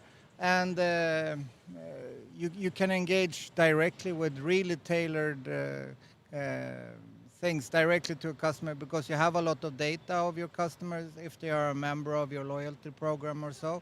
So make sure that you have all the GDPR and personal data in consent with your customers, that you are allowed to share them really tailored experience. Yeah, and I'm starting to see what you were saying before, that the longer the person stays within my store, the higher the possibilities for them to become a customer. Yeah, I think that tells you the return of investment is coming quite soon. That's very cool and interesting. Is there something else you can tell me? Another one is to create really engaging content that makes your customers want to take a photo together with your screens and your content and share that with their friends and tag that store. That's really interesting. User-generated content, and overall, I mean, using online channels like social media to drive sales physically. That's a really interesting concept that you can do a lot with, I guess. Yeah, that's true. And the reach of a campaign like that, using hashtags for your stores and for your campaign, and the friend is sharing in social media to other friends, that also will become your customers. But make sure that you have some kind of filtering before you publish it in your own channels or in your store. Yeah, you don't want that going south on you. No, you don't. And make sure that someone is looking through the content and do it constantly. So far we've been talking about digital signage in general, but there's always the comparison between LED and LCD. Well, can you please elaborate on that comparison a bit?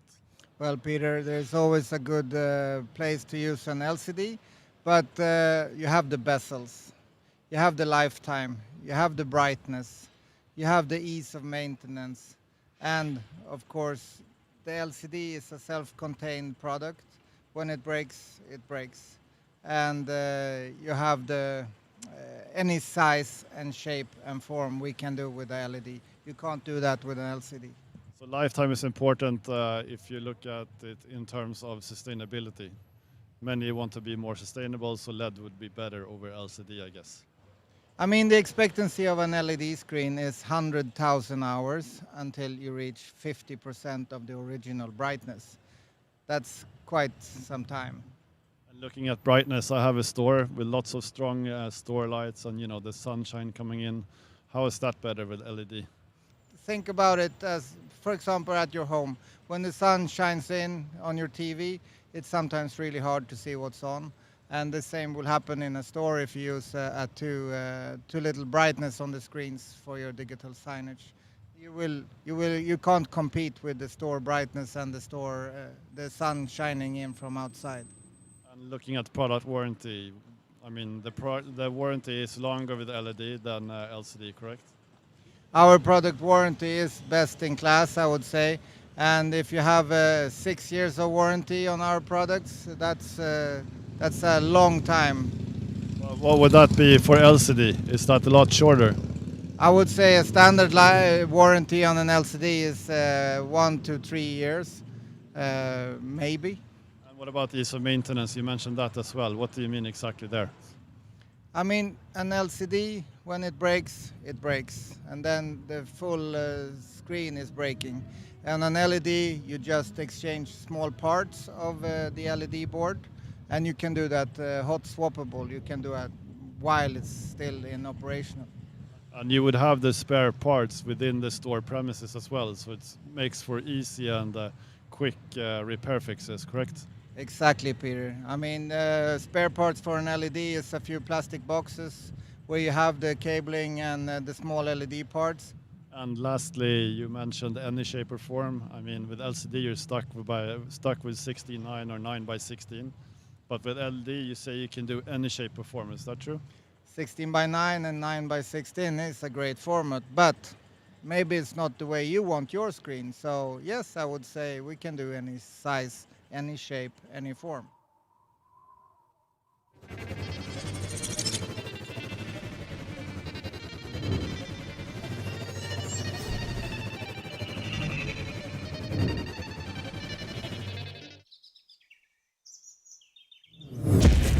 Woo! Thanks for the lift, guys. Okay, so here we are standing on top of the city ski hill, looking over both Stockholm city and the Stockholm Globe. Have you seen the Stockholm Globe before, Johan? Actually, I have. It's a bold building, and I see you stole my wig here. Yeah, sorry for that. We need it for the noise cancellation as it's quite windy here. And, we were talking about creating this big LED head. Is that something you could do?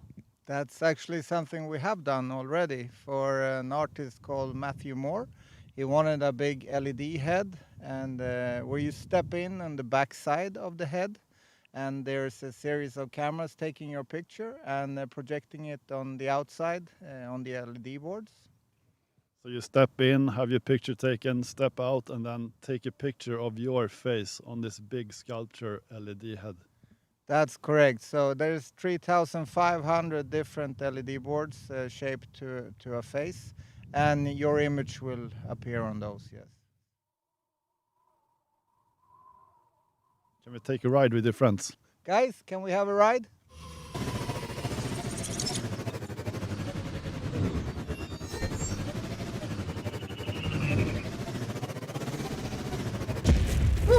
Another great ride, Johan. Yeah, that was a good one. So we're now standing here in your showroom, and I must say it looks very interesting and impressive here. Yeah, this is a good place. By the way, is this something you want back? Oh, there it is. Thank you. That could come in handy. You're always welcome, sir. Yeah. So you were talking about your office, and here we can show you quite a lot of good things that you can use your screen for, and this could be your store as well. I agree. Digital signage is a really good tool to show content on ongoing projects, current offerings, or employee branding, company branding, but also our core values. Yeah, that's true. And I mean, you should think of your screen as your digital canvas that could show any kind of content. I mean, really any kind. Yeah, I'm also thinking about artistic content for the psychological well-being of my employees, for example. Yeah. And I mean, in the situation we are today, I mean, we have the pandemic going on, and you can put up restrictions that you have in your office and or in your store on distance to help your customers and employees to move around more safely. Another good point. Also, thinking out loud here a bit, but would it be possible to interrupt the current content with, for instance, an evacuation plan if there was a fire, for example? Yeah, I'm glad you're asking, because that's a really good question. I mean, when the fire alarm goes, in some countries it's a strict requirement that you can stop the current broadcast and replace it with an evacuation plan or a fire alarm. And we have built that in directly to our hardware. And it's fully automatic, or? That's fully automatic. There's a signal from the fire alarm triggering the new content to start. Oh, that's really good to know. Thank you. Yeah, and Peter, remember to keep your content relevant.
going on there. You know, T-Mobile take a real immersive approach to their digital signage and their strategy around it. So they kind of throw almost the kitchen sink in terms of technology of that, but they maintain this regionality. So for example, you might have seen in the video, there's a interactive kiosk within the store and playing on a loop of content, but once someone engages with that, they can take photos with different backgrounds, engage with that, give historical information, and it's called a selfie shower. So when they come out of the actual store, some minutes later, in Times Square, on arguably, I think maybe it's the largest LED in Times Square, at the Marriott Marquis, they have their selfie pictures in that area. So it's kind of a fun thing, so it's a kind of a brand building thing, but they look for these unique experiences within their different locations. So here's a picture of another store in Las Vegas. Again, they've got wayfinding, virtual reality rooms, LED on the stairs, but also something in there from a regional perspective is interaction with stadium content. So also down the road is the T-Mobile Stadium in Las Vegas. So there's content information played in the actual store itself, what's coming up, information about what's happening, background history, and alike. So a lot going on within the store, but even if you look at the pictures in the top left-hand store, it doesn't look overly cluttered. So they've really taken a very good look at the actual design of that layout and of that store. Some other examples of T-Mobile are various cities across the US. The bottom left and bottom right are actually in Chicago. And this looks out onto Michigan Avenue, drawing people in with huge LED boards, but again, through regionality, talking about skyscrapers within the city. So having that kind of empathy with the customer potentially walking by and to draw them into that. Okay. So I'm now just going to move on to another example from Experience Center within Amazon itself. This is actually at their headquarters, and it's called the Amazon Sphere.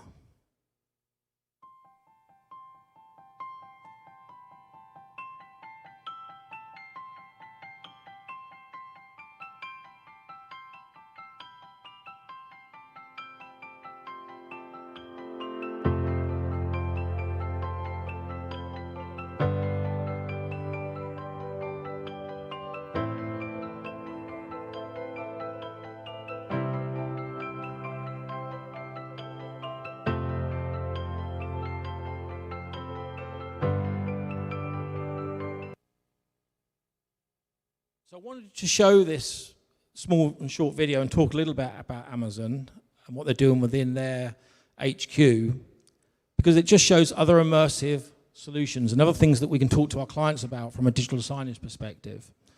And what's really going on within there is there's a set of LED columns and totems, as you can see in the middle of here. There's LED content being played across the screens within the center. In this instance, it's all around plantation, information from a sustainability perspective. So it's really showing Amazon's credentials as a company. And as you can see, I think the next picture will show us better. In the top left-hand corner, you sit by these columns, and it gives you the effect of being in a sphere. And then we have spotlights beaming down, and when people tread on the spotlights, directional audio is playing. So it's really an example of a lot of things going on within a network and within a location from a digital science perspective in terms of integration with APIs and different sensors. Just some more pictures around Amazon in itself. Another example I wanted to share with you is Microsoft. And I think this takes us back to near the beginning of the presentation around retailers and companies and organizations looking at how they really adapt. And Microsoft, we've been working with Microsoft since 2009. They have around 85 different stores in different locations across the globe, and they're actually looking to close a number of them due to COVID. However, they're looking at experiential stores and experience centers in a number of different areas across the globe, and the flagships as well. And it's a good example of how retailers are adapting and the opportunities it gives us within the industry.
That's the new Microsoft flagship store. We hope you enjoyed it. Remember, you can head to Windows Central for more information. Thanks for watching. Take care, everybody.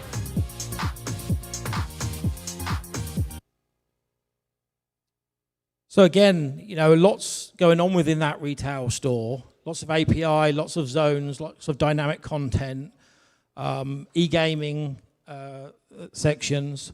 But also, if you look at the top left and the top right, from the avenue or from the road view, you'll see that there's lots going on with LED now in terms of artist impressions. And again, just trying to draw people and attract people into that location.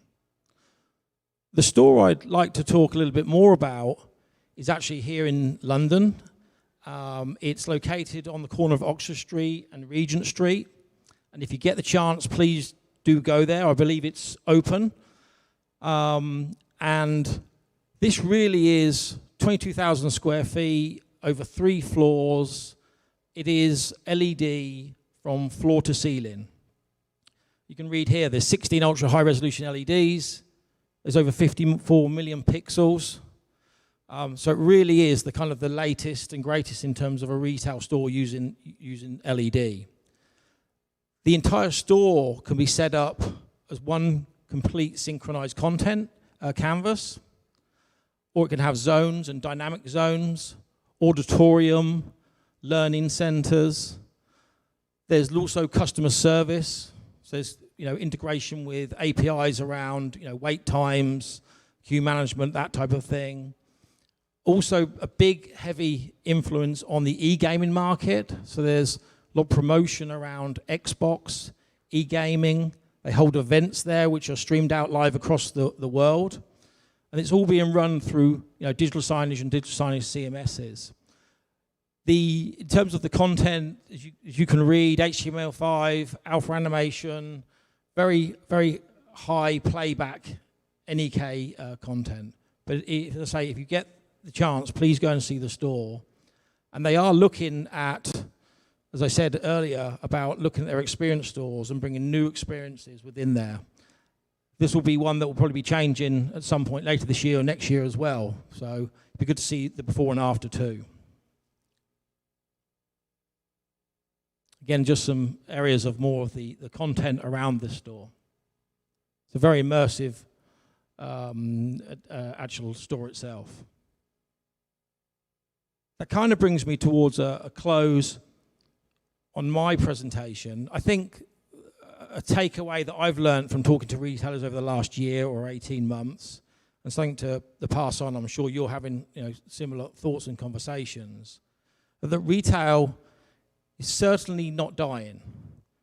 Retail is evolving, it is changing, and I think as an industry we need to work very closely with it. I think there's a major part for us to support the retail and the physical store. So thank you for your time and your attention, and I hope gave you some good value in terms of some experiences, the how and the why retail and physical stores are reimagining themselves and repositioning themselves. Thank you, Dan. Have a round of applause. Okay, thank you. Have we rehearsed any dance routines? Any what, sorry? Dance routines? Mask off. No? No, I don't think we did, no. Okay, no. Later, maybe one day. Yeah, I'll get yeah. to dance for all of you. That was wonderful. A couple of questions from online. The Microsoft stores that you've done around the world, I've been to the opening of both of them, the one in New York several years ago and the one in London 2 years ago. Yeah. The big difference, I think you mentioned in your presentation, one was the latter one was all LED, whereas the previous one was pretty much all Samsung LCD. Yeah. Was it more difficult to build the one with LED, or is it no difference between what had been chosen? There really wasn't a lot of difference. I mean, from a CMS perspective, we take a view of looking at the whole entire store as one complete canvas, whether that be LCD or LED, or whatever it might be. So really from a content and a creation and an immersive from the creative team at Microsoft, there's no real difference. Right, okay. So looking ahead at technology, if you think of just the roadmaps of those two flagship stores, I think, were they 4 or 5 years apart maybe in terms of... Yeah, about that, them? yeah. So who would have thought 4 years ago when you built the LCD walls with Samsung product, that 4 years later you'd build it all with LED? Difficult question coming up. Ready, Jenny? What would you think in 4 years' time? Are you thinking that far ahead to think, if we do a flagship store now, next one in say, and let's say we choose one in Beijing or Shanghai or somewhere, in 4 years' time, what will that technology be? Yeah, I think it is a difficult question. I don't think we really know what's coming down the line. We know the pixels and the picture's getting a lot finer. And we'll ask Bob. Yeah. Jenny would say OLED, I think, but Bob would say, do you want to know? I wouldn't guess. So for those viewers at home who may not have heard that, Bob said he wouldn't guess. Yeah. But isn't that difficult for architects and store designers to figure out where we're going in the future? Yeah, I think it is, because it takes a lot of time to go through this process. You know, as I said, the conversations I think that I've had over the last year, 18 months, a lot of this won't come true until 2 or 3 years out. So it's finding that merge between the thought process and the design process against the technology that's actually going to go into these stores and these locations. Right. So you're obviously up on retail, because the thing you've mentioned with the experience stuff, and we've seen it here today with Samsung. I think Samsung have been here many years with the Experience Center. They've got one in New York as well. For those of you in the meatpacking district, those of you who come to New York Digital Signage Week, they have the Samsung Experience store there as well. What about QR codes and interactivity? Jenny mentioned it earlier on. Have you seen lots of requests for that within what you've been putting out? Yeah, and perhaps I should have alluded to some of that in the presentation, but within those conversations, we've been talking about the customer journey and what phases they go through. And I think there's a lot of thought process around, a consumer buying something online, but maybe they're going for a click and collect or curbside, as we said in the US, but maybe go and click and collect in the store itself. So the kind of journey or customer journey could be, you go to the store, you get your red, yellow, green, or is there availability for me to go into that store? Mm-hmm. Once you go in that store, you then use your QR code, effectively, to say, I'm in the store, I'm ready to pick something up. And then from that point onwards, there's a customer journey of getting to till A or B or C, whatever it might be, to actually pay and pick up that store. And then what's the signage and what's the immersive experiences along that journey? Right. So they're definitely the conversations that are going on. And you alluded to Amazon up on the wall as well. Here in the UK, Amazon opened probably 4 or 5 weeks ago. One of the first frictionless stores. Is it called a frictionless store? With very few staff. Does that change what we're looking at doing with you know, the software and the LED and the design when there's no till staff? I think the changes is around, you know, the content providers and the people within the retailers themselves about what messages do they actually want to convey to the client. And I think it also goes back to some of the things I talked about in terms of metrics and behavior and understanding what customers are coming into that store. And that might depend on what you're playing on the screens or whatever device it might be. Brilliant. Okay, Dan, thank you very much indeed. Thank you. You can go either way. Well, we finished. That's it. We finished a little bit ahead of schedule. I'd like to thank all of our speakers, Bob and Jenny, the two Scandinavian boys that I'm still smiling about. I've already had a word with their bosses in New York and LA, so they won't be coming to New York. They're going to do it all remotely from Future. So they've ruined their air miles and any travel plans that they had for later in the year. And Dan, of course, for ending up with us. I'd like to thank all the online audience who stayed with us. Most people did manage to stay with us most of the day. I know it's weird. This is the strangest thing that many of us will have done. We've probably all made a memory by either presenting or becoming to an event like this. So remember that when you're older and you tell your children and your grandchildren what went on in 2020 and 21. Biggest thanks, of course, is to Samsung, who've hosted us today, and they hosted us yesterday. There's a few more events here at Samsung's King's Cross for the rest of the week. So I think we're gonna leave the live stream, and I'd just like to thank everybody for coming, both online and here as well. I'm around.